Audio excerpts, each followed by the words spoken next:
82장 오나라로 향하는 유비. 유비는 75만 대군을 거느리고 위풍당당하게 오나라로 향했고 제갈공명은 유비를 대신해 익주성을 지켰어요. 익주성을 떠난 그날 밤 유비는 가슴이 두근거리고 답답하여 잠을 이룰 수 없었어요. 유비가 밖으로 나와 하늘을 바라보는데 장군별 하나가 떨어지는 것이 보였어요. 유비가 중얼거렸어요. 큰 싸움을 앞두고 장군별이 떨어지다니 좋지 않은 징조임에 틀림없다. 유비는 걱정스러운 마음에 익주성으로 사람을 보내 공명에게 장군별이 떨어진 뜻을 알아오게 했어요. 다음 날 익주성으로 갔던 사람이 돌아와 유비에게 보고했어요. 공명 선생께서 우리 장수 한 명을 잃을 징조이며 얼마 지나지 않아 그가 누군지 알게 될 거라고 하셨습니다. 유비는 고개를 갸우뚱하며 중얼거렸어요. 큰 장수라, 도대체 누굴까? 불안한 마음이 들었던 유비는 행군을 멈추고 소식을 기다렸어요. 그로부터 며칠 뒤 낭중성으로부터 소식이 날아왔어요. 장비 장군께서 부하의 손에 죽임을 당하였습니다. 유비는 너무 놀라 아무 말도 못하고 눈물만 줄줄 흘리다 정신을 잃고 쓰러지고 말았어요. 유비는 한참 만에야 정신을 차렸지만 물 한 모금 마시지 못하고 통곡하기 시작했어요. 엊그제 떨어졌던 장군별이 장비의 별이었단 말이냐. 관우의 원수를 갚기도 전에 장비마저 죽다니 어떻게 이럴 수가 있느냐. 그날 이후 유비는 밥도 먹지 못하고 물도 마시지 못한 채 울기만 했어요. 이 모습을 지켜보던 신하들이 걱정스럽게 말했어요.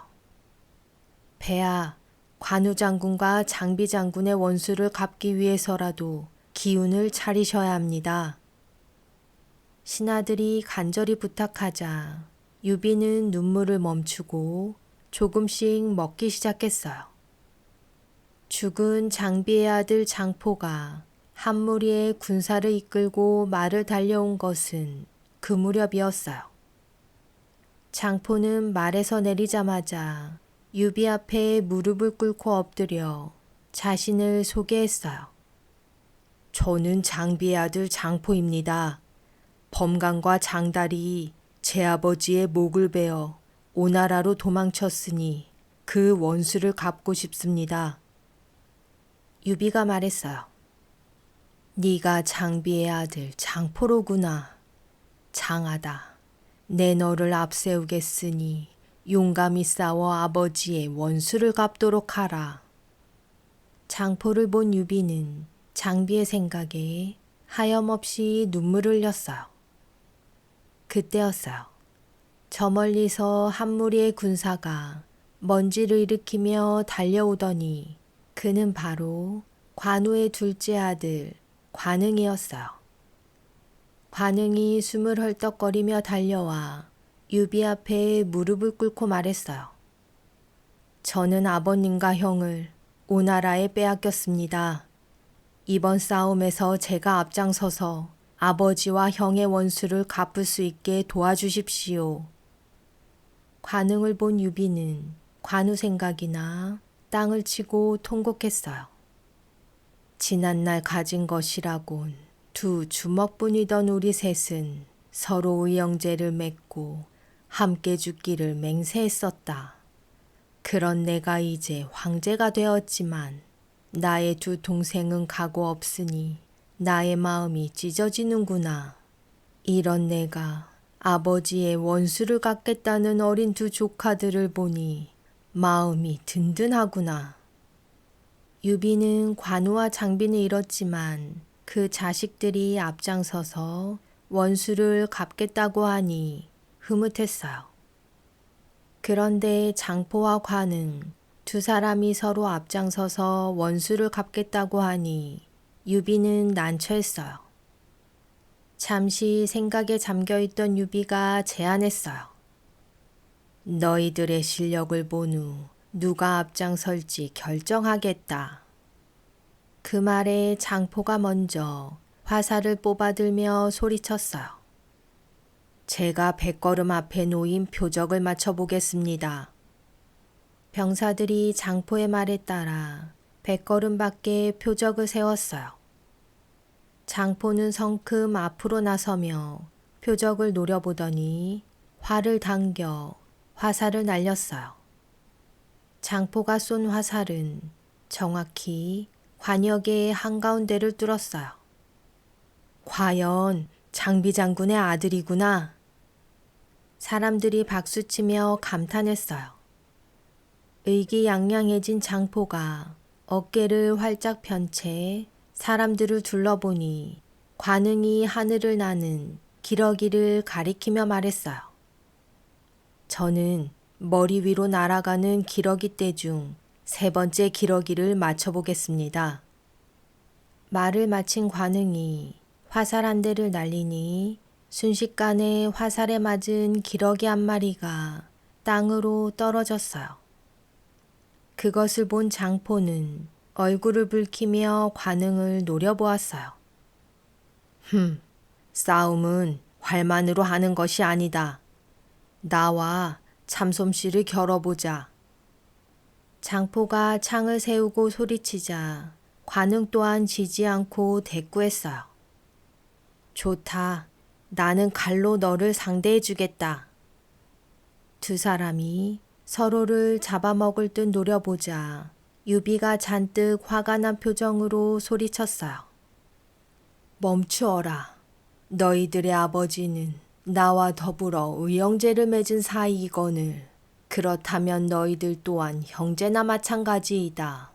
아버지의 원수를 갚겠다고 모인 너희들이 힘을 합해도 모자랄 판인데 이렇게 서로 싸워 피를 흘린다면 저승에 있는 너희 아버지들이 얼마나 슬퍼하겠느냐. 유비의 호통에 잘못을 깨달은 장포와 관응은 유비 앞에 무릎을 꿇고 엎드렸어요. 폐하, 저희들이 잘못 생각했습니다. 용서해 주십시오. 유비는 그제야 온화한 표정으로 두 사람을 달랬어요. 이제부터 두 사람은 돌아가신 아버지들처럼 서로 사이좋게 지내야 한다. 너희들 중 누가 나이가 많으냐? 장포가 대답했어요. 제가 관응보다 1살 더 많습니다. 그럼 오늘부터 장포가 형이고 관응은 동생이다. 관응은 형 장포에게 예의를 갖추어라. 유비의 말에 관응이 장포에게 절을 올렸어요. 이렇게 두 사람이 형제가 되어 서로 도울 것을 맹세하니 이 모습을 지켜보던 사람들이 웃음을 터뜨리며 말했어요. 아버지 때와 달리 형님과 동생 순서가 바뀌었는걸. 이래서 세상은 돌고 돈다고 하는구나. 관우와 장비 대신 그들의 아들을 얻은 유비는 그제서야 슬픔에서 벗어날 수 있었어요. 이때 낭중 땅에서 죽은 장비를 대신해 장비의 부하장수였던 오반이 군사를 거느리고 유비를 도우러 오니 유비는 막강한 힘을 갖추게 되었어요. 한편 장비를 죽이고 오나라로 도망친 범간과 장달은 송건에게 장비의 머리를 바치며 말했어요. 저희들은 장비의 괴롭힘에 더 이상 버틸 수 없어 이렇게 달려왔습니다. 부디 저희들을 받아주십시오. 송건은 장비의 죽음이 다행이다 생각되었지만 유비의 공격을 무시할 수 없었기에 마냥 좋아할 수도 없었어요. 송건이 물었어요. 지금 총나라는 어떠하냐? 장달이 대답했어요. 총나라는 오나라를 공격하기 위해 준비를 마쳤습니다. 제가 알기로는 70만 명이 넘는 군사가 이곳으로 출발했다고 합니다. 송건은 걱정스러운 눈빛으로 범강과 장달을 물러가게 하고 신하들을 불러 모아 물었어요. 총나라 군사들이 70만 명도 넘는다고 하는데 어떻게 그들의 공격을 막을 수 있겠소? 모든 장수와 군사들이 70만이라는 말에 벌어진 입을 다물지 못하고 눈만 껌뻑였어요. 이때 송건의 책략가 제갈근이 나섰어요. 저는 지금까지 송건 장군께 은혜를 제대로 보답하지 못했습니다. 이번에야말로 목숨을 걸고 유비를 만나 두 나라가 화해할 수 있도록 그리고 힘을 합쳐 조비를 공격할 수 있도록 설득해 보겠습니다. 송건은 제갈근의 두 손을 부여잡았어요. 그렇게만 된다면 얼마나 좋겠소. 제갈근이 총나라로 떠나자 남은 신하들이 그의 뒷모습을 바라보며 손가락질했어요. 제갈근은 돌아오지 않을 것입니다. 제갈근은 우리가 불리한 것을 알고 동생이 있는 곳으로 떠나려는 것이 분명합니다. 그러자 송건이 고개를 저었어요. 나는 제갈근을 잘 안다.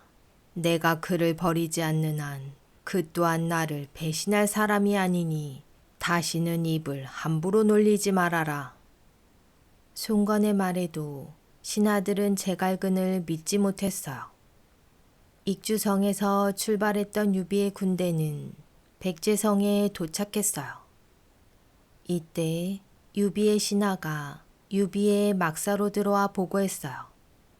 폐하, 오나라에서 제갈근이 왔습니다. 유비가 얼굴을 찌푸리며 명령했어요. 나를 설득하러 왔을 것이다. 그의 말은 들어볼 가치도 없으니 돌아가라 전해라. 신하는 다시 한번 유비를 설득했어요. 제갈근의 형님인 제갈공명을 봐서라도 만나는 보셔야 하지 않겠습니까? 유비는 마지못해 고개를 끄덕였어요. 이윽고 제갈근이 유비 앞에 무릎을 꿇고 절을 하자 유비가 퉁명스럽게 물었어요. 무슨 일로 왔는가? 제갈근이 대답했어요. 송건 장군께서는 지난날 여러 번 관우 장군과 사이좋게 지내려 했으나 관우 장군이 매번 거절하는 바람에 그 뜻을 이루지 못했습니다. 하지만 지금까지도 송건 장군의 생각은 변함이 없습니다.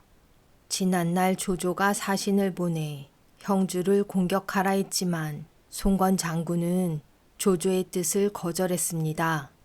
이번에 여몽이 관우 장군을 죽인 것은 여몽이 자신의 재주만 믿고 결정한 일이지 송건 장군의 뜻은 결코 아니었습니다. 지금은 여몽도 죽고 없을 뿐입니다. 게다가 송건 장군께서는 여동생 손씨 부인도 폐하께 돌려보내고 형주도 돌려드리려고 합니다. 그러니 저희와 사이좋게 지내주시기 바랍니다. 제갈근의 말이 끝나자 유비는 보란듯이 고웃음을 쳤어요. 내가 그대의 말을 믿을 거라 생각하느냐? 만약 그 말이 모두 사실이라 할지라도 나는 절대 공격을 멈추지 않는다. 너희 오나라는 내 동생을 죽인 원수의 나라이며 나는 반드시 그 원수를 갚을 것이다. 제갈근의 이마에서 진땀이 흘러내렸어요. 폐하, 부디 한 번 더 생각해 주십시오. 진정한 원수는 저희가 아니라 위나라의 조비입니다. 조비는 황제를 죽이고 그 자리를 빼앗았습니다. 진정 한나라를 위한다면 역적 조비를 죽이는 것이 먼저입니다. 작은 원한보다 큰 일을 먼저 생각하십시오. 제갈근의 말에 유비는 버럭 화를 냈어요. 나는 내 동생을 죽인 원수와 같은 하늘 아래 살 수 없다. 함부로 입을 놀리는 너를 죽여 마땅하나.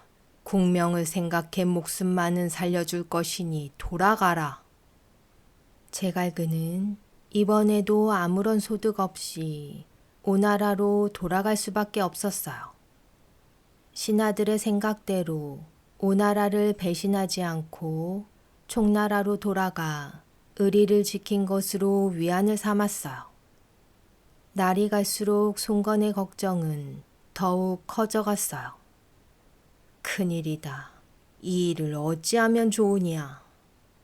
이때 신하 하나가 나섰어요. 좋은 방법이 있습니다. 조비를 이용하십시오. 위나라와 동맹을 맺고 그들로 하여금 총나라를 공격해달라고 하겠으니 저에게 편지를 써주십시오. 다급해진 송건은 그 즉시 편지를 써 신하에게 주고는 위나라로 보냈어요. 송건의 편지를 품속에 간직한 채 위나라의 조비를 만난 신하는 예의를 갖추어 인사한 후 편지를 내밀었어요. 송건 장군께서 동맹을 맺어달라는 편지입니다. 하지만 조비는 송건의 속마음을 눈치채고 무심하게 대답했어요. 나는 황제의 자리에 오른 지 얼마 되지 않아 누구를 도울 형편이 못 된다. 그 대신 오나라의 송건을 왕으로 인정할 것이니 섭섭하게 생각하지 말라고 전해라. 조비는 오나라와 총나라가 싸워 어느 한쪽이 이기면 그 나라를 무너뜨릴 생각이었어요. 돌아온 신하의 보고를 받은 송건은 눈앞이 캄캄해졌어요. 총나라의 대군을 우리 힘만으로 어떻게 막는단 말이냐. 지금까지 내 곁에 주유가 있었고 그 다음으로 노숙이 있었으며 그 다음으로 여몽이 있었다. 그런데 여몽도 죽은 마당에 누가 총나라 대군을 상대하겠느냐. 이때 젊은 장수 하나가 나서니 그는 바로 송건의 조카 소난이었어요. 제가 비록 나이는 어리지만 약간의 군사를 주시면 총나라 군사를 물리쳐 보겠습니다. 송건이 소난을 훑어보며 물었어요. 네 나이가 고작 25인데 무슨 재주로 총나라 군사를 물리치겠다는 것이냐. 소난이 자신만만하게 대답했어요. 저에게 이이와 사정장수가 있습니다. 이 두 장수들은 혼자서 수백 명을 상대할 수 있는 용맹한 장수이니 제가 그들과 함께 나가 싸우겠습니다. 송건은 소난의 용기에 감탄하면서도 불안했어요. 그대의 용기는 기특하지만 아직 나이가 어리니 장수 주영과 함께 나가 싸우라. 그리하여 소난과 주영은 각각 군사 25,000명을 거느리고 총나라 군사와 맞서기 위해 길을 나섰어요. 이때 유비가 이끄는 총나라 군사들은 오나라 국경 지역의 마을을 빼앗으며 당당히 앞으로 나아가고 있었어요. 그런 유비에게 오나라에 보낸 첩자가 돌아와 보고했어요. 25살의 소난이 군사를 거느리고 들이닥친답니다. 유비는 헛웃음이 나왔어요. 그따위 젖먹이가 나를 상대하겠다고. 유비가 기막혀하자 관응이 성큼 나섰어요. 폐하, 송건이 젖먹이 어린아이를 보냈다면 제가 나서서 물리치겠습니다. 유비가 고개를 끄덕이자 장포가 앞으로 나섰어요.